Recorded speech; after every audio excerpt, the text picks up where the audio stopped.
भारत माता की।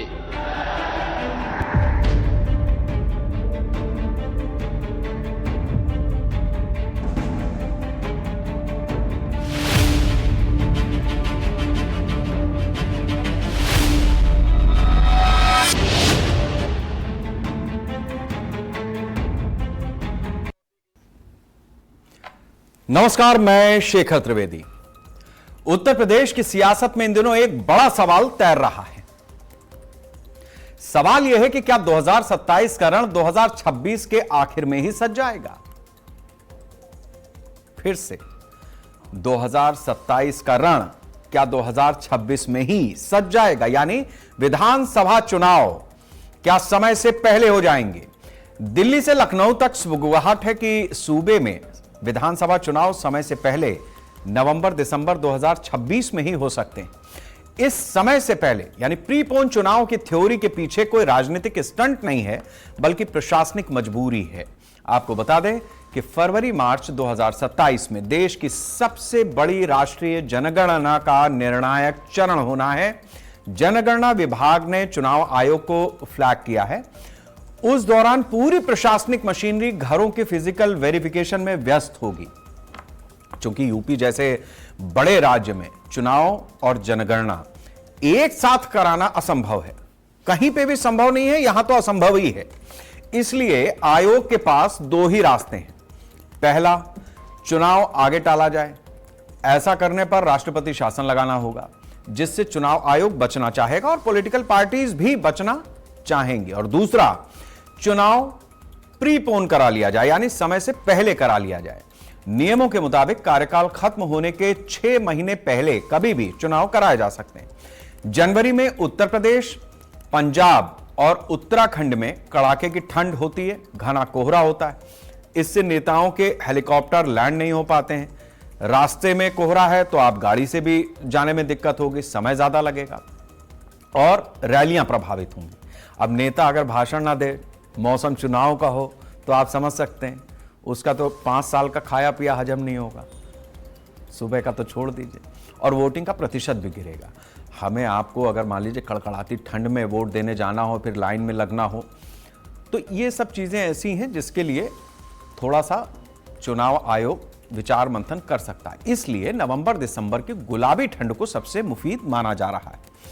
आधिकारिक घोषणा अभी नहीं हुई है, लेकिन पार्टियां एक्शन मोड में आ गई हैं और जिस तरीके की वो तैयारियां कर रही हैं उससे ये संकेत मिल रहे हैं। इन्हीं संकेतों के आधार पर आज हम इस चर्चा को करने जा रहे हैं। बीजेपी ने हालिया चुनावी जीतों का मोमेंटम यूपी में चलाने के लिए, चूंकि अभी 5 राज्यों में जिस तरीके के चुनाव के नतीजे आए हैं उससे बम है बीजेपी। 10 मई को योगी कैबिनेट में 6 नए मंत्रियों की एंट्री भी हुई है। पंकज चौधरी को नया प्रदेश अध्यक्ष बनाया ही गया है।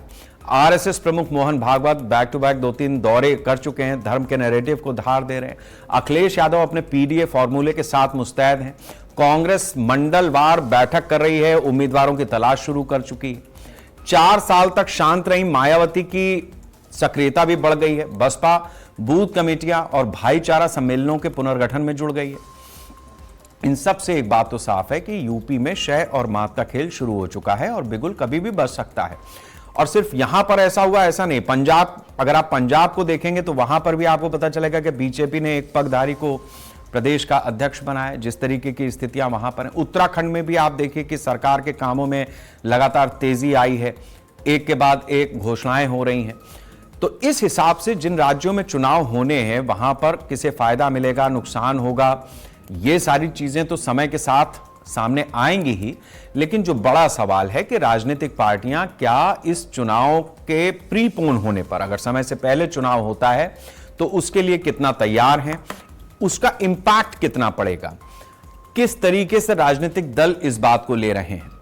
ऐसे तमाम सवालों का जवाब आज हम चर्चा में ढूंढने की कोशिश करेंगे, लेकिन उससे पहले वो बयान जो सुर्खियों में है।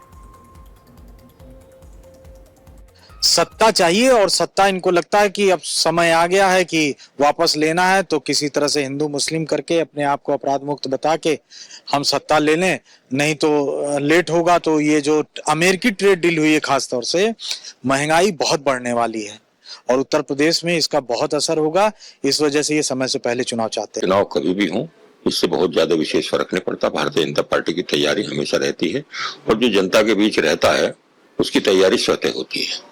दिक्कत उनको होती है जो केवल सोशल मीडिया पे रहते हैं, टीवी मीडिया में रहते हैं, बयानों में रहते हैं और जनता के बीच केवल उपद्रव पहुंचाने के लिए जाते हैं, उनको दिक्कत होती है।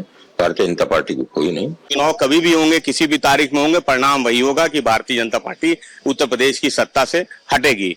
उत्तर प्रदेश में बेरोजगारी, महंगाई, किसान मजदूर जैसे मुद्दे हैं जिन मुद्दों पे भारतीय जनता पार्टी के पास कोई जवाब नहीं है।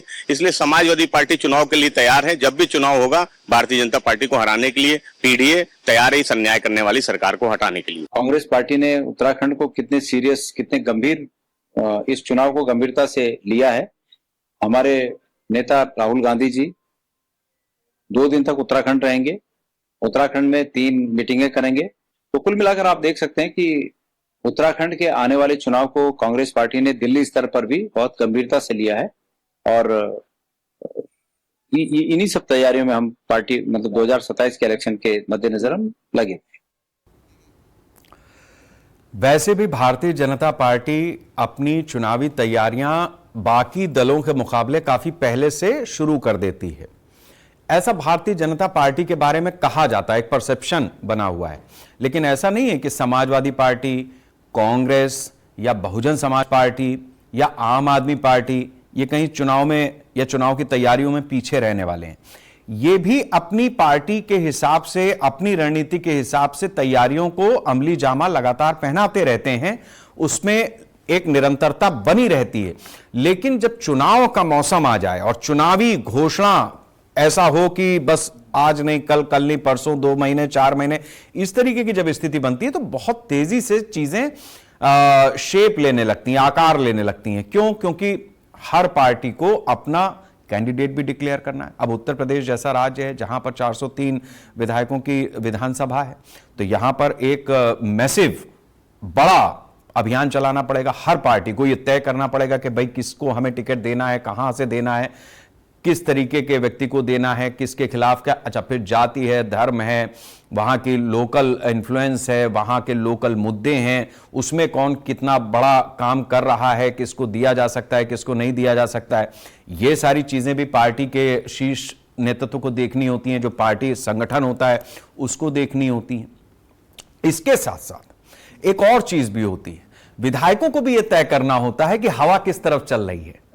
अभी जैसे मान लीजिए भारतीय जनता पार्टी की सरकार है, फर्ज कीजिए कि जैसे पिछली बार हुआ, अब मंत्री थे सरकार में बहुत सारे ऐसे जिन्होंने कहा कि नहीं हवा का रुख बदल रहा है, समाजवादी पार्टी की सरकार बन सकती है। तो फिर उन्होंने जैसे पार्टी एक एक करके छोड़ना शुरू कर दिया, मंत्री पद से इस्तीफा दिया नहीं दिया वो सब अपनी जगह, वो खट से अपना अलग रास्ता बनाने लगते हैं। तो फिर विधायकों के सामने भी जो खास तौर से फ्रंट में आकर के अपनी राजनीति को रखते हैं, विधायक बनते हैं या जनता के बीच में चुनाव लड़ना अपना शगल मानते हैं, ऐसे लोगों के सामने भी चुनौती होती है कि वो इस पार्टी से लड़ेंगे कि उस पार्टी से लड़ेंगे, कहां ज्यादा फायदा हो सकता है, हवा का रुख क्या है। तो ये सारी चीजें जब विधायकों को भी करनी है तो फिर पाला बदल क्या पता कि किस समय शुरू करना पड़े। तो एक स्पेस सबके लिए रहनी चाहिए। इसीलिए आज की खबर पर हमने ये आज शेखर वार्ता में चर्चा का विषय चुना कि हमको भी थोड़ा अंदाजा लगे, हमारे दर्शकों को भी ये थोड़ा अंदाजा लगे कि किस पार्टी में भगदड़ मचने वाली है। जहां भगदड़ मचेगी वो कहां पे जाकर के सेटल होगी। जो पार्टियां अपनी तरह से अपने संगठन को आगे बढ़ा रही हैं वो किस तरीके के कैंडिडेट्स को लेकर के इस बार चुनाव में जाने वाली हैं, मुद्दे क्या होने वाले हैं चुनाव में। और ऐसे तमाम सवालों के लिए हमारे साथ में श्याम सलोने जी हैं, भारतीय जनता पार्टी के प्रवक्ता हैं, शरद सरन जी हैं, समाजवादी पार्टी के प्रवक्ता हैं, अरविंद सिंह जी हैं, कांग्रेस के प्रवक्ता हैं, विक्रम सिंह जी हैं, आम आदमी पार्टी के प्रवक्ता हैं, देवचंद जी हैं, यूकेडी के प्रवक्ता हैं, रजा रिजवी जी हैं, राजनीतिक विश्लेषक हैं। आप सभी लोगों का बहुत बहुत स्वागत है। मैं चर्चा की शुरुआत उत्तराखंड से करता हूं क्योंकि पहाड़ी राज्य है और थोड़ा मौसम मैदानी इलाकों में गर्म है, तो थोड़ी ठंडी बयार आए उसके बाद कुछ माहौल बने इस चर्चा का आगे बढ़ने में। मैं आपसे ये समझना चाहूंगा, जिस तरीके की स्थितियां अभी हमें सामने से दिखाई दे रही हैं, देवचंद जी, क्या कांग्रेस या उत्तराखंड अगर समय से पहले ये चुनाव होते हैं तो उसके लिए तैयार है, और अगर तैयार है तो किस तरीके से अपनी चीजों को लेकर के पार्टी आगे बढ़ रही है? देवचंद जी, आप अनम्यूट कर दीजिए अपना माइक।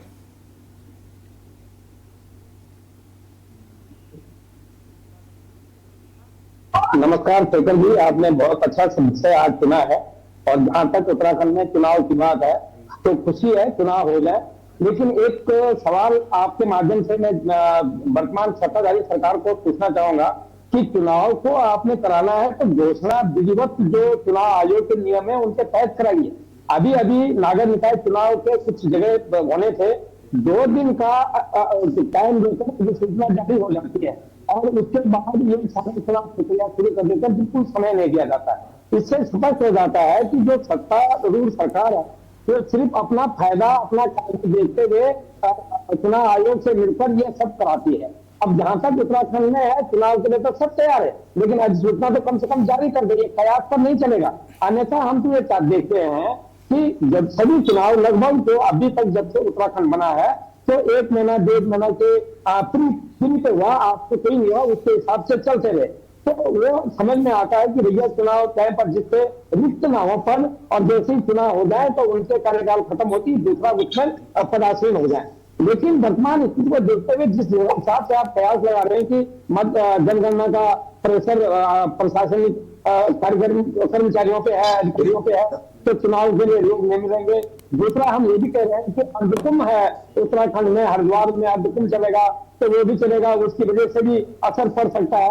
लेकिन ऐसी स्थिति में क्योंकि बीजेपी का भ्रष्टाचार का जो नेतृत्व है, उनका भ्रष्टाचारी जो लोग हैं, उनको देखते हुए हम तो ये चाहते हैं कि चुनाव समय से पहले ना हो करके समय के बाद में हो, चाहे राष्ट्रपति शासन लगाना पड़े। क्यों? क्योंकि राष्ट्रपति शासन लगने से ये जो मंत्री होते हैं ये अपना चुनावी सरकारी खर्चे में दिखा करके तो उस प्रत्याशी के हिस्से में न जोड़ करके व्यक्तिगत हिस्से में डालते हैं, जिससे जो एक हमारे जैसे उत्तराखंड क्रांति दल है जो सिर्फ मुद्दों पर लड़ती है, उसके बाद कोई गलत पैसा हमारे पास नहीं है। तो हम तो यूं कहेंगे कि हमारे लिए तो बहुत अच्छा होगा कि चुनाव समय के बाद हो और जितने पीरियड में वो है उसमें राष्ट्रपति शासन लगे, जिससे ये जो भ्रष्टाचारी नेता है ये चुनाव में इनके ऊपर लगाम कसी जा सके। और ये होना भी चाहिए। उससे क्या होगा कि उत्तराखंड में जो हमारा अर्धकुंभ है तो समय पर संपन्न हो जाएगा। जो चुनाव की जो सरगर्मी, उसकी मतगणना की जो सरगर्मी है, जो उसके ऊपर कार्य प्रेशर है, वो खत्म हो जाएगा। और बिल्कुल हम ये कर सकते हैं कि एक स्वतंत्र वातावरण में और अच्छा मौसम होता है मार्च अप्रैल का, वो मौसम भी बिल्कुल गुलाबी मौसम है, तो इस मौसम में चुनाव किया जाए। चलिए ठीक है, आपने सुझाव भी दिया है और अपनी बात भी रखी है, आरोप भी लगाए, बहुत अच्छा आपने इस डिबेट को खोला है देवचंद जी। हम उम्मीद करते हैं कि इन सारी चीजों को लेकर के हमारे जो बाकी प्रवक्ता हैं वो भी अपना अपना रुख स्पष्ट करेंगे। लेकिन इतनी बात तय है कि बीजेपी चुनाव नहीं कराती है, चुनाव आयोग ही कराता है। इस बात को सब लोग ध्यान में रखें। और चुनाव आयोग अपनी तरह से अपने समय पर एक प्रक्रिया के तहत उसकी घोषणा करता है, वरना हम इसी में उलझे रहेंगे तो बात असली आएंगी नहीं।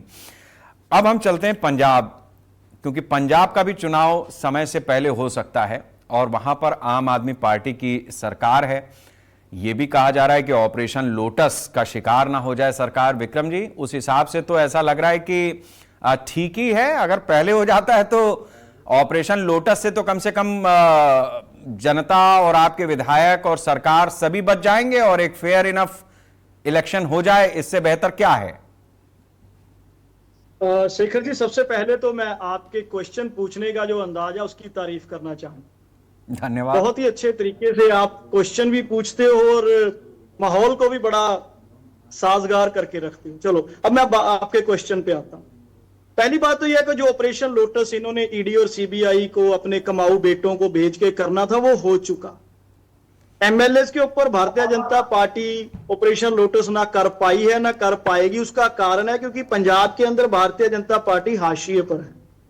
अभी आपने देखा होगा भारतीय जनता पार्टी कहती होती है ना जी कि हमारा तो जी शहरों में कस्बों में हमारा वोट बैंक है। और अभी स्थानीय निकाय के चुनाव हुए और भारतीय जनता पार्टी ने 1316 कैंडिडेट खड़े किए थे और 1142 कैंडिडेट की जमानतें जब्त हो गई। 2-4% वोट शेयर कहीं इनको मिला है। तो आम आदमी पार्टी पूरी तरह से हौसले में है, कन्विंस्ड है, पब्लिक साथ है। जितने भी जिमनी चोन हुए आज पंजाब में अभी तक 2022 से अभी तक, सभी में भारतीय जनता पार्टी लगभग सभी जिमनी चोन में जमानत जब्त करवा के बैठी है। तो इसलिए लोगों को भी पता है कि जैसे इन्होंने किसानी बिल लेके आए थे, किसानों की मौतें हुई हैं, किसानों के साथ क्या हुआ है, पंजाब के फंड्स के साथ इन्होंने क्या किया, पंजाब के साथ इन्होंने क्या किया, हर तरह से मतलब रुकावट डाली। तो पंजाब के लोग इनको कहीं भी मुंह नहीं लगा रहे।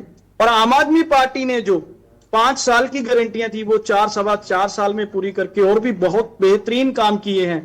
तो इलेक्शन चाहे फरवरी 2027 में समय सिर हो या उससे कुछ पहले हो जाए, हम इलेक्शन मोड में हैं, हमारी पूरी तैयारी है। आम आदमी पार्टी रिपीट करने वाली है और लोग आम आदमी पार्टी के साथ हैं। इसका आप किसी भी जिमनी चोन को उठा लीजिए, स्थानीय निकाय के चुनाव उठा लीजिए, जिला परिषद के चुनाव उठा लीजिए, ग्राम पंचायतों के चुनाव उठा लीजिए, हर एक इलेक्शन में पंजाब के लोगों ने आम आदमी पार्टी का ही साथ दिया है। और अगर इलेक्शन 1-2 महीना पहले होते हैं तब भी हमें कोई प्रॉब्लम नहीं है, अगर समय पर होते हैं तब भी हमें कोई प्रॉब्लम। चलिए ठीक है, चुनाव को लेकर के आम आदमी पार्टी का विजन बिल्कुल क्लियर है कि जब भी होंगे हमने तो हथियार उठाना ही है, चुनाव लड़ना ही है और उस लिहाज से ये तैयार भी हैं। अरविंद जी, हिमाचल में आपकी सरकार है, लेकिन उसके अलावा अगर आपकी तैयारी, मैं एक पत्रकार के नाते सोच पा रहा हूं, तो ये ठीक बात है, आप चुनाव तो हर स्टेट में लगभग लड़ते ही हैं और लड़ना भी चाहिए, आप सबसे पुरानी पार्टी हैं इस देश की, लेकिन आपका जोर गठबंधन पे कहां किसके साथ में होना है इस पर रहेगा, या फिर आपको लग रहा है कि अपने दम पर इस बार कांग्रेस कुछ बेहतर करेगी? शेखर जी, सबसे पहले नमस्कार। और मैं सिर्फ इतना कहना चाहता हूं, मेरा जो इस प्रश्न पे जो मेरा उत्तर है वो सिर्फ इतना है,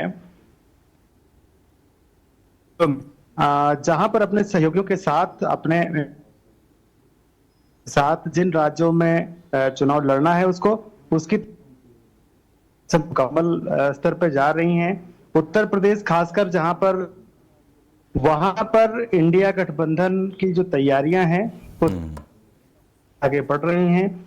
हिमाचल और अन्य राज्यों पर जहां तैयारियों का प्रश्न है वहां पर कोई सवाल नहीं है। वहां पर तो राजनीतिक दल के प्रवक्ता से अगर ये सवाल किया जाएगा तो उसका जवाब वो यही देगा कि हाँ, मेरी पार्टी पूरी तरह से इस चुनाव के लिए तैयार है। किसी भी, मैं उत्तर प्रदेश के बारे में विशेषकर कुछ बातें कहना चाहता हूं जो बहुत आवश्यक है और ये सबकी नजरों में है कि उत्तर प्रदेश में इंडिया चुनाव कांग्रेस पार्टी यहां पर लड़ेगी और हमारे जो पार्टी हो या जो नए अन्य कोई अगर सहयोगी उसमें आएंगे तो वो भी आपके सामने होंगे। उत्तर प्रदेश में इस बार जनता भी तैयार है, सिर्फ राजनीतिक दल या विपक्षी या इंडिया गठबंधन तो तैयार है, यहाँ की जनता भी तैयार है और उत्तर प्रदेश की जनता इस बार उत्तर मांगेगी। इस बार वो सवाल करना चाहेगी, इस बार वो इनसे पूछना चाहेगी, इनसे सवाल करेगी कि आपने 69,000 में क्या किया था, आपने कांस्टेबल भर्ती में 48,000 अभ्यर्थियों के साथ क्या किया था, आपने आरओ और एआरओ की भर्ती में किस प्रकार से परीक्षाएं रद्द की हैं। उनका जवाब इस प्रदेश की जनता मांगेगी। खासकर उत्तर प्रदेश पर सबकी नजरें हैं, इसलिए मैं यहां से जुड़े हुए तैयारियों के बारे में आपको बताना चाहता हूं। कांग्रेस पार्टी ने संगठन सृजन अभियान के माध्यम से उत्तर प्रदेश के हर एक जनपद में आज से लगभग 7-8 महीने पहले ही अपने जिला अध्यक्ष घोषित कर दिए। हर एक जनपद में संविधान संकल्प नाम से जो हमारा अभियान चल रहा है उत्तर प्रदेश में, वो रैलियां की जा रही हैं। ब्लॉक स्तर तक और यहां तक कि बूथ स्तर तक हमारी तैयारियां पूरी तरह से मुकम्मल हैं। हमारे जो राष्ट्रीय महासचिव और प्रभारी अविनाश पांडे जी हैं, उनकी देखरेख में, अजय राय जी जो हमारे बहुत ही संघर्षशील प्रदेश अध्यक्ष हैं, उनकी देखरेख में कांग्रेस पार्टी उत्तर प्रदेश में बूथ स्तर तक पूरी तरह से तैयार है। और अभी जहां तक प्रश्न है कि भारतीय जनता पार्टी के जो क्रियाकलाप हैं उनके विरुद्ध उत्तर प्रदेश में जो माहौल बन रहा है उसका जवाब इनको देना पड़ेगा, और इसके लिए पूरी तरह से विपक्ष और इंडिया गठबंधन तैयार है। ठीक है, एक चीज मैं थोड़ा सा लैग कर रहा हूं, मैं एक अपनी जनरल नॉलेज के लिए आपसे पूछे लेता हूं। यहां उत्तर प्रदेश में जो इंडिया अलायंस आप बता रहे हैं उसमें कौन कौन से आपके साथ में दल हैं, मतलब अभी मौजूदा स्थिति क्या है उसकी? बहरहाल अभी तो मुख्य सहयोगी जो हमारे हैं इंडिया गठबंधन के समाजवादी पार्टी है, और अन्य जो छोटे दलों पे बात हो रही है, अन्य जो सहयोगी हमारे इंडिया गठबंधन से नए जुड़ सकते हैं, उन पर अभी तो तैयारियां चल रही हैं, उन पर बातचीत होगी, वो बहुत जल्दी आपके सामने वो तस्वीर भी आ जाएगी। अच्छा, मतलब कि छोटी पार्टियां जिनको आप कह रहे हैं उसमें किसी का आप नाम लेना चाहेंगे या कुछ है नाम उसका? अभी इस बारे में किसी नाम को लेना शायद चैनल पर ठीक नहीं रहेगा। ठीक है, कोई दिक्कत नहीं है, हो गया। आपने सपा की तरफ तो इशारा कर ही दिया है, मैं उधर ही जा ही रहा था, उसी गली में जा रहा था मैं। शरद जी, अब देखिए, बड़ी उम्मीद भरी निगाहों से और बड़े भरोसे के साथ में आज अरविंद जी ने इस चर्चा की शुरुआत में ही कह दिया है कि अब की बार आप ये ना कह दीजिएगा कि उत्तर प्रदेश में जो मुख्य मुकाबला है वो सपा और बीजेपी के बीच ही है, उसमें बाकी पार्टियों का कोई लेना देना नहीं है। तो उन्होंने अपनी गोट पहले डाल दी है ना, तो अब ये नहीं होगा, उन्होंने अपनी चाल चल दी है, तो अब आप सबको साथ में लेकर के चलें, क्योंकि समाजवादी पार्टी तो वैसे भी नाम से ही समाजवादी है, तो साथ में तो लेकर के अब चलना ही पड़ेगा। अब ये बताइए कि इस पूरे इसे संकट मान रहे हैं या फिर ये आपके लिए एक पॉजिटिव नोट है, क्योंकि ले दे करके बाकी जो भी राज्य हैं, लेकिन आपका सबसे बड़ा स्टेक है और उत्तर प्रदेश ही है आपका राज्य। आपको, साथी पैनलिस्ट को, आपके दर्शकों को मेरा जय हिंद। आपने बहुत खूबसूरत नोट पे चर्चा मेरे पास पहुंचाई है, और मेरे से बेहतर आप जानते हैं, आप काफी वरिष्ठ पत्रकार हैं, उत्तर प्रदेश का चुनाव इस देश का सबसे महत्वपूर्ण चुनाव है, सबसे बड़ा चुनाव होता है, और देश की आजादी से लेकर अभी तक जो भी दिल्ली गया है वो उत्तर प्रदेश होके ही गया है। अगर उत्तर प्रदेश ने सांसद नहीं दिए तो दिल्ली तक गाड़ी पहुंचती नहीं है, और ये स्थितियां हम सब जानते हैं। लेकिन एक बात और है, जो पिछले कुछ सालों के बीच में जिस तरीके से इलेक्शन को एक इकोसिस्टम ने मैनेज करने के लिए अलग अलग तरीके से काम किया है, और मैं उनकी तारीफ करना चाहूंगा कि उन्होंने बेईमानी में भी इतना प्रोफेशनलिज्म लेके आए हैं कि उत्तर प्रदेश का चुनाव इतना महत्वपूर्ण है कि ये सीधा सीधा इंडिया गठबंधन बनाम एनडीए गठबंधन का चुनाव है, और सभी बड़े और सभी छोटे दलों को यह तय करना पड़ेगा कि संविधान, लोकतंत्र, कानून व्यवस्था, न्याय, इन सबकी स्थितियां क्या होंगी, ये उस चुनाव से तय होगा। और हम सब, आप ये भी जानते हैं कि 27 ही तय करेगा कि 29 में क्या होगा, इसलिए भी ये बहुत महत्वपूर्ण है। हमारी जहां तक गठबंधन की बात है, हमारे राष्ट्रीय अध्यक्ष माननीय अखिलेश यादव जी बिल्कुल स्पष्ट हैं। हम जब भी किसी से गठबंधन करते हैं, बहुत बड़े दिल से गठबंधन करते हैं, और हमेशा बड़े दिल से उनको अपने साथ लेते हैं, और उनकी इच्छाएं और जो भी समर्पण और जो भी व्यवस्था है उसको कोऑर्डिनेट करते हैं। एक थोड़ी सी ये बात जरूर रहती है कि विनेबिलिटी का फैक्टर हर पार्टी के साथ होता है, हर चुनाव में होता है, हम भी उस पर काम करते हैं। और आपने पिछले चुनाव में देखा होगा कि बहुत बार हमने प्रत्याशी भी अदला बदली किया है, सिंबल अदला बदली किया है। हमारा उद्देश्य बड़ा साफ है कि उत्तर प्रदेश के चुनाव को सिंगल फोकस के साथ लड़ना है, कि अगर इस देश में संविधान और लोकतंत्र बढ़ाना है और उसको बचाना है तो उत्तर प्रदेश से भारतीय जनता पार्टी को हटाना है। हम इसमें बिल्कुल क्लियर है। जहां तक आपने सवाल किया कि चुनाव कब होगा, मैं व्यक्तिगत तौर पे ये कहूंगा कि कोई भी राजनीतिक दल देश में हो, आप उससे ये सवाल पूछेंगे क्या आप तैयार हैं, कोई तैयार हो या ना हो, सबका जवाब यही होगा कि कल चुनाव करा लीजिए, हम तैयार हैं। और जहां तक बात तैयारियों की है, जो तैयार दल हैं वो 12 महीने तैयार हैं, और जिन दलों की तैयारी नहीं है आप उनको एक्स्ट्रा 3 महीने भी दे तो तैयारी नहीं कर पाएंगे, ये भी एक वास्तविक सत्य है। तो कौन सी पार्टियां तैयार हैं, कितनी तैयार हैं, परिदृश्य में सब जानते हैं। जो बुद्धिजीवी लोग हैं, चिंतनशील लोग हैं, राजनीति में इंटरेस्ट रखते हैं, यहां तक कि अब तो आम जनमानस भी जानता है। हाँ, कुछ फैक्टर्स जरूर हैं जिन पे हमें कंसीडर करके ये बात करना चाहिए कि आखिर चुनाव पहले होंगे या बाद में होंगे। जो संस्थानों का घालमेल है, तो मोटे तौर पे आम जनमानस जानता है कि भारतीय जनता पार्टी ही यह तय करेगी कि चुनाव समय से थोड़ा पहले करना है या बाद में करना है। पहली मीटिंग 22 मई को हुई थी पिछली सरकार की, तो स्वाभाविक है 22 मई से पहले सरकार बननी है, और अभी से लेकर के और 22 मई के बीच की विंडो खुली हुई है। उनके पैरामीटर्स आप जानते हैं, 7 चरण में चुनाव हुआ था और लगभग 10-10, एक हफ्ता, 4-4 दिन ऐसे गैप करके चुनाव हुए थे, और 10 मार्च को सरकार बनी थी, और मुझे याद आ रहा है कि फर्स्ट या सेकंड वीक जनवरी में नोटिफिकेशन आया था। तो हो सकता है वो नोटिफिकेशन नवंबर एंड में आ जाए, हो सकता है कि फेब के स्टार्टिंग में आए, लेकिन जो पैरामीटर्स हैं जिन पे ये तय होगा वो महत्वपूर्ण है इस चर्चा के। उसमें 2 मुख्य मुद्दे हैं। भारतीय जनता पार्टी अच्छी तरह से जानती है कि अगर उत्तर प्रदेश 2027 में हार गए तो 2029 में विदाई तय है। और दूसरा पैरामीटर है कि जिस तरीके से सोनार बांग्ला करने के 3 दिन के बाद माननीय प्रधानमंत्री जी ने पूरे देश को संबोधित किया और बोला परिस्थितियां अभी खराब नहीं हुई हैं, आगे और खराब होंगी। कितनी खराब होंगी वही जानते हैं, मैंने पहले भी कहा है। तो उन परिस्थितियों को देखते हुए वो चुनाव कराना चाहेंगे। कम खराब परिस्थितियों में चुनाव कराना कोई भी पार्टी तय करेगी अगर उसके हाथ में है, बजाय कि ज्यादा खराब परिस्थितियों में। ठीक है, इसलिए मुझे लग रहा है हो सकता भारतीय जनता पार्टी चुनाव थोड़ा समय से 1-8 महीने, 15 दिन, 20 दिन थोड़ा प्रीपोन ही करना चाहेगी, पोस्टपोन करने की शायद हिम्मत नहीं ला पाएगी। ठीक बट है। इसमें 1-2 फैक्टर और बहुत इंपॉर्टेंट है। जो मैंने इकोसिस्टम की बात की, आप कल्पना कीजिए पश्चिम बंगाल के चुनाव में लगभग 1400 पैरामिलिट्री फोर्स की कंपनियां लगी थी और 2 चरण में चुनाव हुआ था, अगर मुझे ठीक से याद है। और आपके दर्शक जानते हैं उत्तर प्रदेश एक बड़ा राज्य है और 7 चरणों में चुनाव होगा, तो आप कल्पना कीजिए कितनी कंपनीज पैरामिलिट्री फोर्सेस की चाहिए होंगी भारतीय जनता पार्टी के अपने मानक के अनुसार। जिस तरीके की व्यवस्था उन्होंने रामपुर से कुंदरकी से होते हुए मध्य प्रदेश, हरियाणा, महाराष्ट्र और फिर बिहार और उसके बाद बंगाल, जहां रामपुर में चुनाव से रोका गया है, कुंदरकी में सीधा सीधा पिस्टल तान के रोका गया है, हरियाणा और महाराष्ट्र में चुनाव को मैनिपुलेट किया गया है, पार्टियों को तोड़ा गया है, उनको बिखराया गया है, और बंगाल में तो जो उन्होंने अपने पर्यवेक्षक भेजे हैं, जो आईएएस और आईपीएस हैं, उनको डुप्लीकेशन में कर दिया, लोकल प्रशासन करीब करीब कोलैप्स कर दिया था।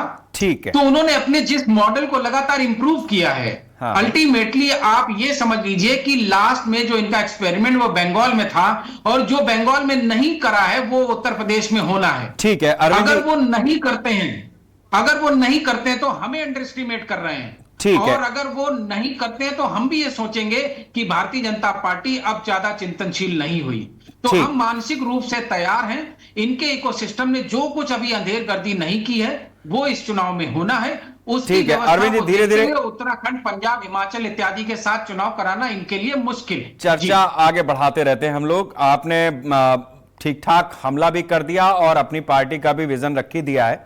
अब मैं बीजेपी के पास चलता हूं। श्याम सलोने जी हमारे साथ में हैं। श्याम जी, मैं आपसे समझना चाहूंगा कि देखिए, आरोप प्रत्यारोप तमाम तरीके के हर पार्टी की तरफ से आपके ऊपर लगा ही दिए गए हैं कि आपका अपना इकोसिस्टम है, चुनाव आयोग आपके इशारे पर काम करता है, आप चुनाव को मैनिपुलेट करते हैं प्रशासनिक मशीनरी के द्वारा। इसके साथ साथ ये भी कहा जा रहा है कि जो अभी दौर चल रहा है उससे आगे चल करके खराब दौर आने वाला है, ऐसा पीएम की स्पीच में रहा, तो आप भी चाहेंगे कि जो कम खराब है उसी में चुनाव हो जाए, वगैरह वगैरह। अभी बीजेपी की जो तैयारी, क्योंकि हर पॉलिटिकल पार्टी अपनी तरीके से तैयार है, लेकिन आपके सामने कुछ तो रूटीन की प्रॉब्लम्स हैं जो हर पॉलिटिकल पार्टी के सामने रहती हैं, लेकिन उसके साथ साथ कुछ स्पेशल प्रॉब्लम्स भी हैं। तो उन प्रॉब्लम्स के साथ में आपका स्पेशल चुनावी पैकेज किस तरीके का है, उसका थोड़ा सा अगर आप हमें रूप रंग दिखाएंगे, कुछ बताएंगे, तो हमारे साथी भी समझ पाएंगे, चुनाव में थोड़ा और इंटरेस्ट बढ़ेगा। हालांकि आप बहुत सारा 7-8 पर्दे के पीछे सारी चीजें, स्ट्रेटजी तैयार करते हैं, पता नहीं आज कितना इस चर्चा में आप बताने वाले हैं।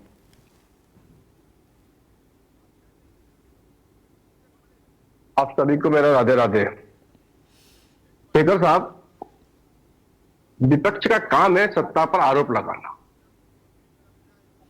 एक समय होता था, एक दौर होता था जब कभी हम विपक्ष में हुआ करते थे तो हम टीवी पर बैठ करके आरोप नहीं लगाते थे, हमें लगता था कि ये जनहित में कार्य नहीं कर रही है सरकार, तो हम जनता को साथ लेकर के सड़क पर उतरते थे और जनता साथ देती थी हमारा।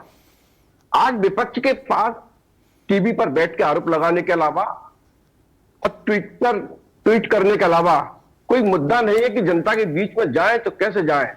भारतीय जनता पार्टी के नेताओं ने, हमारे कार्यकर्ताओं ने, हमारी जनता ने थोड़ा गलत किया है कि इनके लिए कोई मुद्दा नहीं छोड़ा है। हर तरह से, जिस तरह से सेवा की है जनता की, तो विपक्ष बड़ा बेचैन है। मैंने अभी यूकेडी के मित्र को सुन रहा था, वो बोल रहे राष्ट्रीय शासन में चुनाव करा दीजिए। भैया, ये चुनाव आयोग की जिम्मेदारी है और चुनाव जब आचार संहिता लग जाती है देवचंद जी, तो वैसे राष्ट्रपति शासन जैसा हो जाता है, फिर मनमानी नहीं चलती है। तो आप ये समझ लीजिए, चुनाव आयोग के अंदर में जब निर्वाचन चुनाव कराता है तो वो सब, इसलिए आप ये सब बातों पर ध्यान न देकर जनहित में कार्य कीजिए। दूसरी चीज, आम आदमी पार्टी के कार्यकर्ताओं ने, अभी प्रवक्ता हमारे बैठे हैं विक्रम जी, वो बोल रहे थे कि ऑपरेशन लोटस बीजेपी चलाने जा रही है और फेल हो जाएगा। भैया, बीजेपी ऑपरेशन लोटस नहीं चला रही है विक्रम जी, ऑपरेशन लोटस तो स्वयं जनता चला रही है बीजेपी के कार्यों को देख करके। अब आप जनता से वोट मांगोगे, जनता के खिलाफ जाएगी। आपने बहुत ताकत लगाई थी बंगाल में भी, नतीजा आपको सामने आ गया। आपने बहुत ताकत लगाई थी हरियाणा में भी जा करके, नतीजा आपके सामने है। कांग्रेस पार्टी के मित्र अभी अभी वो तमाम चैनल पर बोलते हैं कि हम समाजवादी पार्टी के साथ में मिलकर के और गठबंधन में चुनाव लड़ेंगे। कौन सा गठबंधन है आपका साहब? आपके एक सांसद, आपके माइनॉरिटी के सदस्य जाकर के मायावती जी के दरवाजे पर दस्तक देते हैं और वो दरवाजा भी नहीं खोलती है। तो आपका दिल और आपका दल और आपका मन मिला हुआ नहीं है किसी से। तो आप जब एक दूसरे को आपस में धोखा दे रहे हो, तो आपको लगता है कि जनता आपकी बातों में आने वाली है? जो आपस में धोखा दे रहे हैं, तो आप जनता को कितना धोखा देंगे?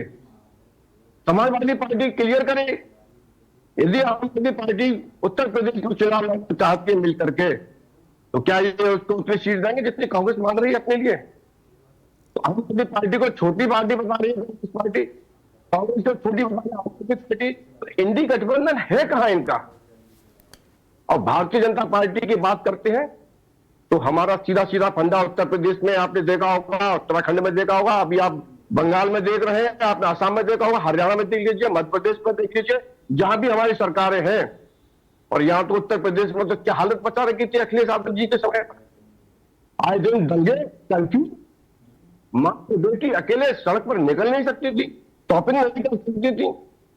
आज माँ बेटी बड़े आराम से स्कूटी लेकर के जाती है, शॉपिंग करती है, चौपाटी पे जाती है, भेलपुरी खाती है, गोलगप्पे खाते हैं, वापस घर पर आती है। अब तो डर नहीं है। आप जितने भी जब बड़े बड़े कांड अगर हो जाते हैं उत्तर प्रदेश में, उनके पीछे नाम किसका आता है? उनके पीछे समाजवादी पार्टी के लोहिया वाहिनी के लोग निकल के आते हैं, इनकी युवजन सभा के लोग निकल करके आते हैं, क्योंकि अब ये झींगुर टाइप के लोग चुनाव लड़ रहे हैं तो निकलने लगे हैं। उत्तर प्रदेश की जनता क्या चाहती है? किसी प्रदेश की शेखर साहब, जनता चाहती है कि उसको सुरक्षा मिले, जनता चाहती है उसको जॉब मिले, नौकरियां मिले, किसी भी सेक्टर में मिले। जनता चाहती है कि उसका परिवार, उसका बेटा जब भी जाए सकुशल घर पर वापस आए, किसी प्रकार का दंगा ना हो, कोई डर हो, कोई भय ना हो। और ये उत्तर प्रदेश में तो 101% मिल रहा है। ठीक है, यानी आप दिया है। ठीक है श्याम जी, आपका कहना है कि आपकी सरकार जिन जिन राज्यों में है वहां पर जिस तरीके का काम कर रही है उसके चलते आप 24 घंटे तैयार ही हैं, चुनाव कभी भी हो जाएं उससे आपको उतना फर्क नहीं पड़ता है। अब हम रजा रिजवी साहब के पास जाएंगे। ठीक है जी शेखर जी, मैं 10 सेकंड, चुनाव कराना देखिए जिम्मेदारी चुनाव आयोग की है। ये लोग बोलते हैं सब भाजपा कराएगी, ये एलिगेशन लगाना बंद कर देंगे तो इनको एक आध सीट मिल जाएगी, क्योंकि जनता इस बात से नाराज है। अब जनहित में नहीं जा रहे, आप बस बीजेपी को कोस रहे हो। नहीं ठीक है, वो तो मैंने अपने भी ओपनिंग कमेंट में कहा, ये जनता भी जानती है, मतलब वो ठीक है, टेक्निकली और प्रैक्टिकली दोनों तरीके हर पॉलिटिकल पार्टी जानती है कि चुनाव तो चुनाव आयोग ही कराएगा। अब ये बात अलग है कि किस तरीके से वो पहले हो सकता है, बाद में हो सकता है, उसका क्या कंसर्न होता है, वो सारी चीजें हैं। दूसरी तरफ जनगणना डिपार्टमेंट की तरफ से जो बात गई है वो अपनी जगह पे है, वो भी मैंने एस्टैब्लिश करी है। आज हम चर्चा इसीलिए कर ही रहे हैं क्योंकि ये केंद्र में जिस तरीके की चीजें सामने आई हैं इस चुनाव को लेकर के, उसके ऊपर है। रजा रिजवी साहब हैं हमारे साथ पॉलिटिकल एनालिस्ट के रूप में। रिजवी साहब, आपने हर पार्टी की बात सुनी है, उनके दर्द को समझा है, उनकी तैयारियों को समझा है, तो आप हमें थोड़ा सा ये रोशनी डालें कि अगर ये चुनाव अपने समय पर होते तो क्या होता, अगर ये चुनाव प्रीपोन हो रहे हैं तो हमें क्या दिलचस्पी लेनी चाहिए, और अगर ये चुनाव जो कि मतलब मेरे ख्याल से बहुत ही मुश्किल है कि पोस्टपोन हो जाए, बाद में हो, राष्ट्रपति शासन बीच में आ जाए, मतलब उसकी स्थिति तो होनी नहीं है, तो अभी कैसे इसका मजा लिया जाए, चुनावी लोकतंत्र के उत्सव का कैसे मजा लेना चाहिए? देखिए शेखर जी, ऐसा है कि जो प्रत्याशा के प्रत्याशी हैं वो चाहते हैं कि चुनाव पहले हो जाए, लेकिन जो सत्ता में लोग बैठे हुए हैं ये कहना कि साहब वो महंगाई हो रही है तो इसके लिए जो है वो, और आगे जाकर के जो है वो महीने बहुत खराब हो जाएंगे, तो बीजेपी सरकार को झटका लगेगा, साहब बड़ी महंगाई हो गई, वो बड़ा ये हो गया। अरे महंगाई तो देश दुनिया के लोग जानते हैं कि पूरी दुनिया में महंगाई है। चुनाव अपने टाइम से होगा, चुनाव पहले नहीं होगा, ये हमारी डिबेट के लिए अच्छा विषय हो सकता है कि चुनाव पहले होगा, क्योंकि अगर आप देखिए भारतीय जनता पार्टी चुनाव नहीं करती, इलेक्शन कराती, वो सब हमारे साथियों ने कहा है, लेकिन भारतीय जनता पार्टी का अपना एक रिकॉर्ड रहा है कि एक बार 5 साल पूरा हो गया था, लेकिन 5 महीने 6 महीने सरकार और चली थी। आपको याद होगा वो इसलिए चली थी कि उन्होंने जो बैठक किया था, बैठक के बाद से उन्होंने जोड़ा तो वो 5.5 साल सरकार चला ले गए, चाहे राजनाथ सिंह का टाइम का कितना, लेकिन हमें मालूम है सरकार बड़ी है। तो भारतीय जनता पार्टी से आप कहेंगे तो वो पहले चुनावों के वो राय साहब उसमें वो चुनाव के मूड में तो हमेशा रहती है। वो जिस दौर की आप बात करें उसमें ये भी था कि वो 6 महीने राष्ट्रपति शासन लगा रह गया था नतीजों के बाद। वो ठीक है, वो आपकी बात हम समझ रहे हैं जहां आप बता रहे हैं। जी तो यही मकसद कहने का। तो भारतीय जनता पार्टी एक तो 24/7 में, मतलब वो 24/7 तैयार रहती है 24 घंटा चुनाव के लिए, क्योंकि कई बार हमने देखा मोदी जी ने जो दिल्ली में बैठक की और दिल्ली में चुनाव जीतने के बाद उन्होंने भाषण दिया और भाषण के बाद कहा भाई अब इस राज्य में हमें चलना है, तो वो चाहे 6 महीने बाद चुनाव हो, तो वो भारतीय जनता पार्टी के मूड में रहती है। समाजवादी पार्टी का ये है कि 2024 में जितने मेंबर ऑफ पार्लियामेंट जीत के उसके आए, अगर वही मेंबर ऑफ पार्लियामेंट के क्षेत्र के विधायक ही वो जिता के ले आए तो वो सत्ता में आराम से सत्ता बना सकते हैं। लेकिन ऐसा नहीं है कि जो लोकसभा में 11 एमएलए होते हैं तो 11-11 सपा के हो जाएं, या जिस लोकसभा में 7 एमएलए हैं तो 7 जो है समाजवादी पार्टी के, ऐसा नहीं हो सकता, ऐसा मुश्किल है। लेकिन समाजवादी पार्टी भी लगी हुई है कि हमें कैसे आ जाएं, और उसके लिए पूरा उधेड़बुन कर रही है। और भारतीय जनता पार्टी जरा से भी मौका नहीं देना चाहती है विपक्ष की पार्टियों को। बचा कांग्रेस का आप देखिए कि बिहार में आरजेडी से गठबंधन किया तो क्या स्थिति रही, कोई अच्छी स्थिति नहीं रही। और आप बंगाल में गए, बंगाल में कहा एकला चलो, हम अकेले चलेंगे, गठबंधन नहीं करेंगे, तो क्या स्थिति रही। तो यानी आप इंडी संगठन बना के, इंडिया संगठन बना के आप लड़ रहे हैं बिहार में, तो स्थिति आपकी अच्छी नहीं है। आप यहां अकेले लड़ रहे हैं तो भारतीय जनता पार्टी बम्पर जीत के आ रही है पश्चिम बंगाल में। तो ये कांग्रेस के लिए बड़ी स्थिति, भाई होता नहीं कि भाई हम गठबंधन में शामिल हैं तो वहां राज्य में हम 20 एमएलए जिता के ले आए, हम वहां एमएलए 50 एमएलए जिता के ले आए, तो वो आप कर नहीं पाए। और पश्चिम बंगाल में आप अकेले लड़े तो भारतीय जनता पार्टी को बेहतरीन फायदा मिल गया। तो उत्तर प्रदेश की बड़ी कठिन समस्या है, और समाजवादी पार्टी ये सोचती, अखिलेश ये सोचते हैं कि इनको हम साथ में लें, इनको हम साथ में ना लें। अब 32 सीट और 36 सीट कांग्रेस को देने की हम जो चर्चा आ रही है कि वो समाजवादी पार्टी कह रही है कि हम इतनी सीट देंगे, कांग्रेस 32-36 में मानेगी नहीं, तो क्या कांग्रेस अलग लड़ेगी? और कांग्रेस अलग लड़ेगी तो जो ब्राह्मण कहीं इधर उधर से नाराज हैं वो कांग्रेस की तरफ देखेंगे कि चलो कांग्रेस अकेले लड़ रही है, बिल्कुल लड़ रही है। लेकिन भारतीय जनता पार्टी जो है वो बहुत मजबूती से अपना काम कर रही है, और भारतीय जनता पार्टी अंदर अंदर उसकी तैयारी चल रही है। अब आप देखिए कि चुनाव के मूड में बीजेपी भी है और सपा भी है। मायावती का मूड क्या है, खाली ट्वीट करती हैं, आम जनता ये चाहता है कि जो हमारा लीडर है वो हमारे साथ खड़ा दिखाई दे। अगर हमें बिजली की परेशानी है तो सड़क पे वो उतरे और उसके पीछे मैं भी खड़ा रहूं कि हाँ भाई बिजली पानी दे न सके वो सरकार निकम्मी है, जो सरकार निकम्मी है वो सरकार बदलनी है। तो ये सब नारे कहाँ सुनने को मिलती हैं? हम जब जवान थे तो ये नारे सुनते थे हम।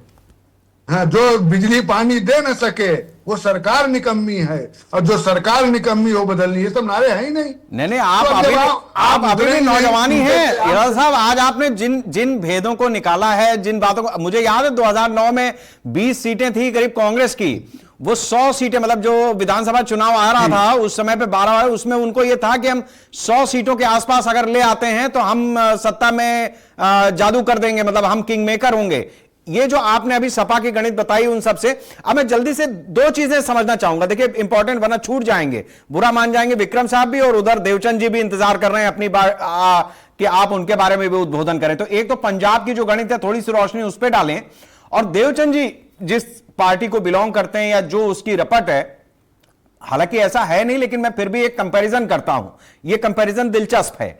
राजनीति में भी अपनी तरह के अडानी और अंबानी हैं, तो ऐसे में जो छोटा व्यापारी है उसके लिए बड़ी दिक्कत है। और खास तौर से भाई जैसे सपा हो गई, बीजेपी हो गई, कांग्रेस हो गई, इनको आप राजनीति में अडानी अंबानी ही मानिए अपनी तरह के, ये बड़े वाले मतलब राजनीतिक दल हैं। यूकेडी जैसा छोटा दल है, वो चाहता है कि भाई कुछ रास्ता बने, कुछ हमारी दुकान भी चले, खुदरा व्यापार भी चलता रहे।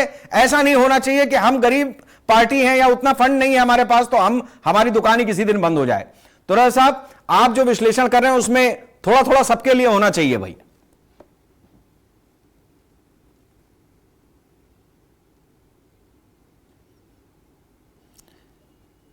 रिजवी साहब, मेरी आवाज आपको मिल रही है? हमसे कह रहे हैं शेखर जी? हाँ, मैंने ये सवाल मेरा आपसे ही था, एक टिप्पणी इस पे भी कर दीजिए फिर मैं चर्चा आगे ले जाऊं। अच्छा,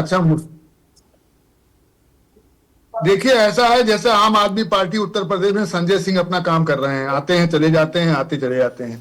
मायावती का मैंने बता दिया कि ट्वीट पर रहते हैं। कांग्रेस के अजय राय जी मेहनत कर रहे हैं, लेकिन कांग्रेस के साथ बड़ी विडंबना है। कांग्रेस उत्तर प्रदेश में सर्वाइव नहीं कर पा रही है। अगर समाजवादी पार्टी के साथ न जुड़ती तो 6 मेंबर ऑफ पार्लियामेंट उसके नहीं होते, आप समझिए। और भारतीय जनता पार्टी बड़े सलीके से काम कर रही है। अभी आपने खुद ही कहा कि 6 मंत्री को उन्होंने बनाया। कांग्रेस का ऊपर बीजेपी ने अपना प्रदेश अध्यक्ष बहुत अच्छे तरीके से कुर्मी बिरादरी का बना दिया, क्योंकि समाजवादी पार्टी में कुर्मी बिरादरी के मेंबर ऑफ पार्लियामेंट अच्छी संख्या में। तो वो सोच समझ के सब काम करती है, ऐसा नहीं है, अच्छे तरीके से समझदारी से। अब देखिए सरकार तेजी से जो है बीजेपी का स्थानांतरण कर रही है, ट्रांसफर कर रहा है, समझ बूझ के ट्रांसफर कर रहे हैं, चुनिंदा ऑफिसरों को अच्छे तरीके से बैठाया जा रहा है। और ठीक है रिजवी साहब, आपका कहना यह है कि अपनी स्ट्रेटजी बीजेपी अपनी तरह से बना करके चलिए। हम थोड़ा सा चर्चा को आगे बढ़ा ही लेते हैं वरना रह जाएगा मामला। देवचंद जी, आप अपनी टिप्पणी कर दीजिए, जो बात आप कहना चाह रहे थे उसको कह दीजिए। जी, मैं ये कह रहा था, सबसे पहले तो बीजेपी के प्रवक्ता को मैं ये समझाना चाह रहा था कि वो कह रहे थे कि हम जनता के साथ जाते थे और सरकार के बात बताते थे। वही काम तो हम भी कर रहे हैं, लेकिन हम पर तो लाठियां बरसाई जा रही है। दूसरी बात, अभी जो आई से आपने बोला, मैं भी मानता हूं, मैंने भी इतना तो पढ़ा ही है कि चुनाव आयोग का काम चुनाव कराना है, लेकिन ऐसे देखने में नहीं आता है। जब ये अगर मुख्यमंत्री उत्तराखंड का उत्तराखंड जो है यूपी और पंजाब और बाकी जगह से अलग है, शिमला हिमाचल से मिलता जुलता है, अभी तक जो हमारा झलाली और थलानी के घाव नहीं भरे गए। और प्री चुनाव होने से अगर नवंबर दिसंबर में होते हैं तो जब झलाली के चुनाव घाव अभी नहीं भरे तो इस बरसात में भी तो आना है अभी तक। तो कुल मिलाकर हमारे पास परिस्थितियां अलग भी हैं। लेकिन मैं ये थोड़ा सा एक आपसे कहना चाहूंगा कि चुनाव के टाइम पर क्या मुख्यमंत्री सुबह का वो हमारा मुख्यमंत्री नहीं है? अगर वो हेलीकॉप्टर से जाना चाहता है बीजेपी के कार्यकर्ता को बताने के लिए, तो मेरे कार्यकर्ता के मेरे प्रत्याशी के लिए भी आए ना और बताए। ये दिलचस्प है, ठीक बात, बहुत बढ़िया। ये इस चुनाव का बिल्कुल ये ठीक बात है। हालांकि मैं ठीक बात है आपकी बात देवचंद जी, मैं एक्सेप्ट करता हूं कि भाई सरकार को हेलीकॉप्टर्स की व्यवस्था हर दल के नेता के लिए करानी चाहिए। ये चीज बढ़िया आई है इस चर्चा में। आप भी कुछ कह रहे थे अरविंद जी, अपनी टिप्पणी कर दीजिए, अब समय ज्यादा रह नहीं जाएगा वरना छोटी छोटी टिप्पणियां अपनी चर्चा आगे बढ़ती रहे। जी बिल्कुल। मैं श्याम जी की बात पे कुछ कहना चाहता हूं। उन्होंने बहुत सारे आरोप लगाए और कहा कि गठबंधन पे सवाल उठाए, तो मैं एक शेर से शुरुआत करना चाहता हूं। मैं कहना चाहता हूं कि सियासत में, श्याम जी, सियासत में इस कदर अय्यारियां नहीं चलती।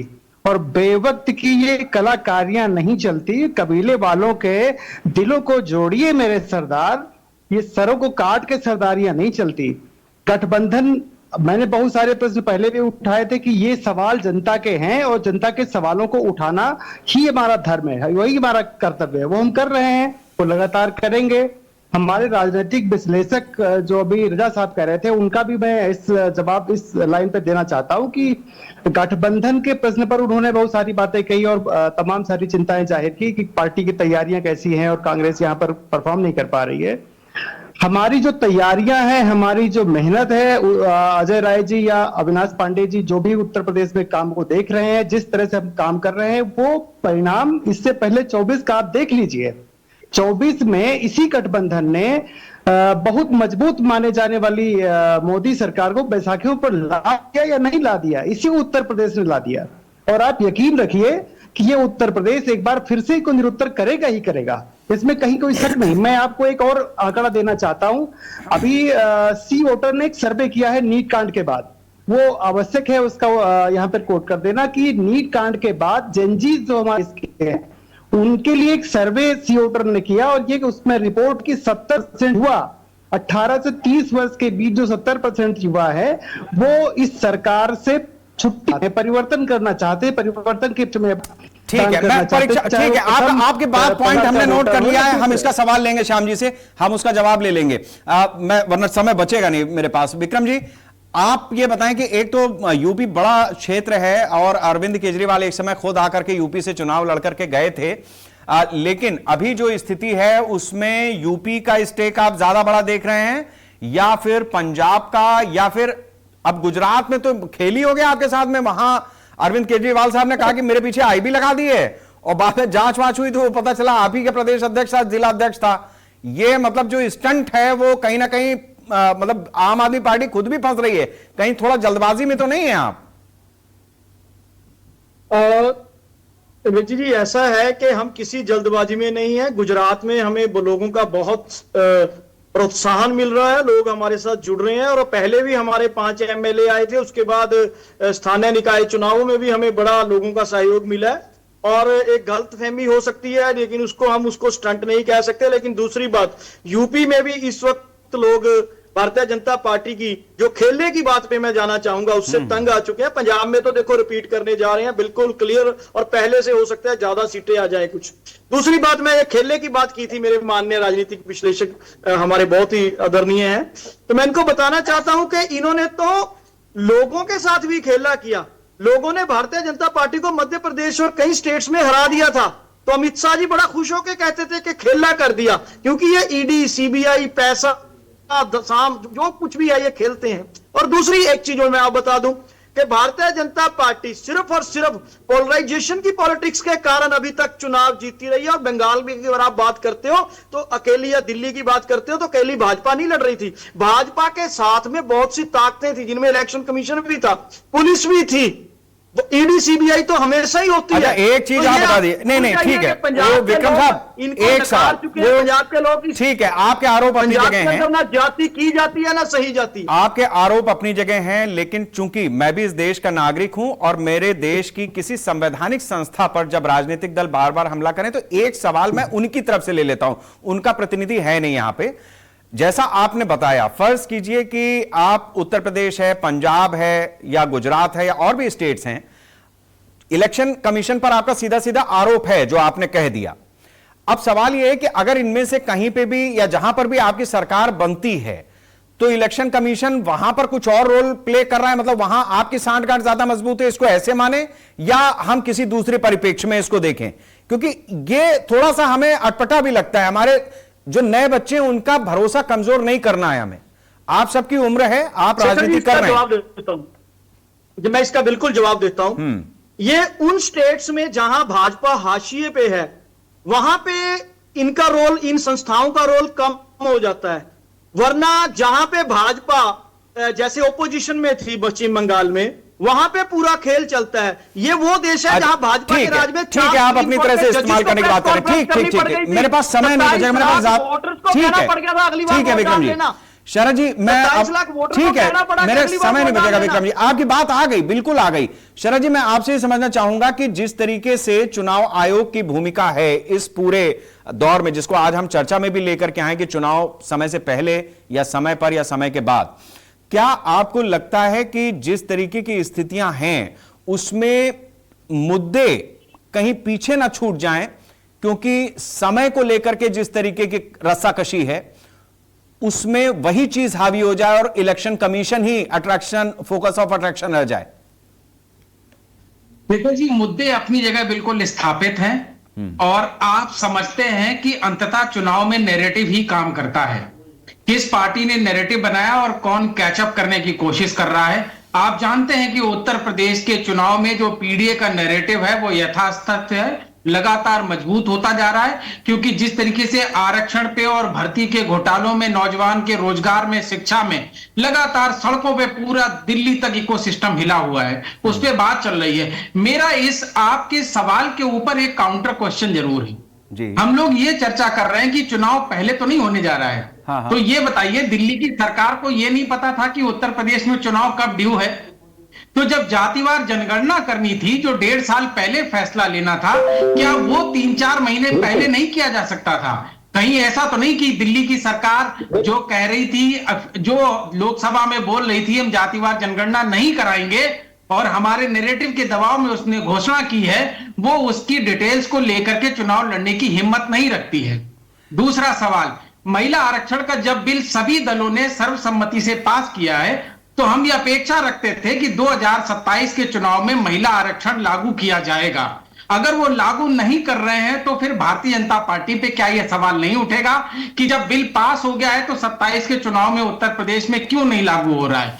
तीसरी बात, जो 10 साल से यहां पे रूल कर रहे हैं वो विकास की तो बात ही नहीं कर रहे हैं। ठीक है शरद जी, भाषा ठीक है, इतने सवालों पर मेरे पास ओवर टाइम हो जाएगा, मेरी बात समझिए, मेरी मजबूरी हो जाएगी। श्याम जी, आप जो सवाल अभी उठा दिए हैं उसका जवाब दे दीजिए ताकि इस चर्चा को बिल्कुल, मुझे अब ओवर टाइम पे ही है ये सारा खेल। सारे सवालों का एक जवाब होता है। रजा साहब ने एक बात बोली थी कि जो बिजली पानी देना सके वो सरकार निकम्मी है और जो सरकार निकम्मी है वो सरकार बदलनी है। ये नारे बंद हो गए हैं, कारण है उसका, क्योंकि भारतीय जनता पार्टी बहुत लंबे समय तक हम लोग विपक्ष में थे और ये निकम्मी सरकारों का हम विरोध करते थे और हमारे विरोध, हमारे त्याग को जब जनता ने देख लिया तो जनता ने हमारे साथ में कदम से कदम मिला करके आगे बढ़ी और वो सारी निकम्मी सरकारें हमने अलग कर दी। आज राष्ट्रभक्ति की सरकार है।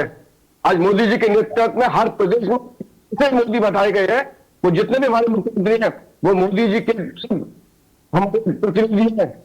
कहीं पर भी आप देखें चलता कहीं दल, आज उत्तर प्रदेश में चौंग मिले उत्तर लोग विदेशी कंपनियां इन्वेस्टर उत्तर प्रदेश में आना चाहती है।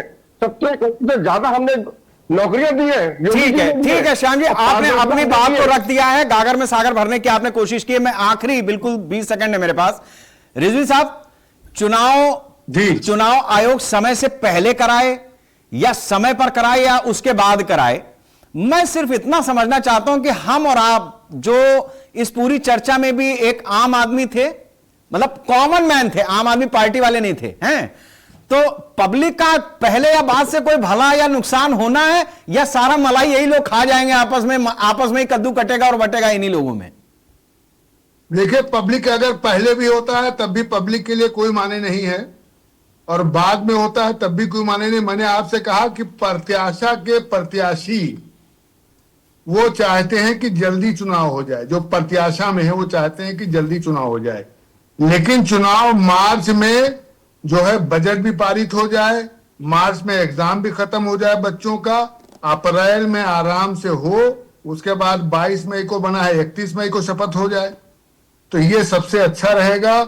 और ये इस समय न बहुत जाड़ा रहता है न बहुत गर्मी रहती है, बहुत बढ़िया वातावरण रहता है अप्रैल में, तो अप्रैल में ही चुनाव होना चाहिए। ये आम जनता के लिए भी फायदेमंद है, जनगणना वाला फायदेमंद है, जनगणना वाला मामला निपट जाएगा उसमें। 6 महीने का बजट बनाया जाता है कि 6 महीने का बजट पास किया गया, जनगणना वाला बनाएगी। जनगणना वाला फैक्टर इसमें इंक्लूड हो पाएगा नहीं हो पाएगा? जो बात अभी शरद जी ने कही थी कि वो कहां जाएगा फिर मामला, जातिवार जनगणना, और जनगणना तो हो ही नहीं है, मतलब हो ही रही है। जनगणना हो रही, जनगणना का टाइम भी बढ़ जाता है, टाइम कम भी होता है। सरकारें जो चाहती हैं वो करती हैं, ऐसा नहीं है। समय बढ़ जाता है, समय कम हो जाता है, सब समय का खेल है। ठीक है, बहुत बढ़िया, सब समय का खेल है। बहुत बढ़िया, बहुत बहुत धन्यवाद श्याम सलोने जी आपका, और अरविंद जी आपका भी, शरद जी, विक्रम जी, देवचंद जी, रजा साहब, बहुत बहुत शुक्रिया आप हमारे साथ में इस चर्चा में शामिल हुए। सब समय का खेल है, समय होत बलवान, और चुनाव चाहे समय से पहले हो या अपने समय पर हो या आगे बढ़कर के हो, आम जनता के लिए इस चुनाव में जो तय है, पहले से जो नतीजा तय है वो ये है कि सरकार जिसकी भी हम चुनेंगे, जो भी सत्ता में आएगा, वो अपनी तरह से चीजों को चलाएगा और जनता से किए हुए वादे इरादे अगले 5 साल के लिए पोटली बांध करके किनारे रख आएगा और कहेगा सब समय का खेल है, सब समय का खेल है। इसलिए समय की धार देखते रहिए और अपना रास्ता तैयार करते रहिए। चुनाव आते हैं, चले जाते हैं। नमस्कार। भारत माता की